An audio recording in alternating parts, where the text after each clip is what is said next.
ቤተሰብ ኢትዮጵያ ላይ የማይሰሩ እስካም ይሁኑና ፌክ አፖች መጭበርበር ከሰለቻችሁ እነዚህን ሶስት የማሳያችሁን አፕሊኬሽኖች በመሞከር ታመሰግኑኛላችሁ። የመጀመሪያው አፕሊኬሽን የሚሆነው ታስክሜት በመባል ይታወቃል።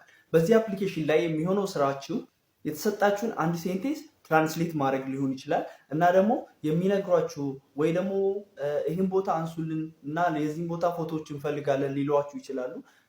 እነዚህን ፎቶዎች አፕሎድ እያደረጋችሁላቸው ነው ታስኮችን የምትሰሩት። በጣም አሪፍና ቀላል መንገድ ነው ገንዘብ ሜክ ለማድረግ። ሁለተኛው አፕሊኬሽን የሚሆነው ፕሪሚስ በመባል ይታወቃል። ፕሪሚስ ዳትማች ከታስክሜት የሚለያይ ነገር የለውም።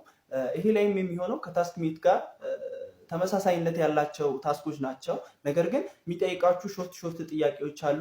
አብዛኛውን የፕሪሚስ ታስኮች እነዛ ናቸው። ለምሳሌ በቤታችሁ ውስጥ ምን ያህል ሰው ይኖራል ምናምን ሊሆን ይችላል። ዝም ብላችሁ ልትሞሉ ትችላላችሁ። ኦር እንደናንተ ፍቃድ ታስኮቹን ትወጣላችሁ። በእንደዚህ አይነት መልኩ ፕሪሚስ ላይም ጀስት ላይክ ታስክሜት ገንዘብን ማግኘት ትችላላችሁ ማለት ነው። ሶስተኛው እና የመጨረሻው አፕ የሚሆነው ዋው አፕ በመባል ይታወቃል።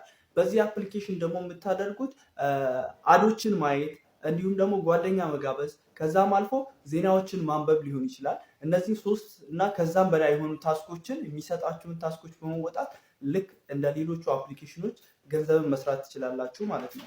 እዚህ ጋር እንድታውቁልኝ የሚፈልገው ነገር በእነዚህ አፕሊኬሽኖች ዛትማች ትልቅ የሆኑ ገንዘቦችን ለመስራት ሳይሆን በቤታችሁ ሆናችሁ ቀለል ያለና ትንሽዬ ገንዘብ መስራት ለምትፈልጉ ሰዎች ነው ያዘጋጀሁት።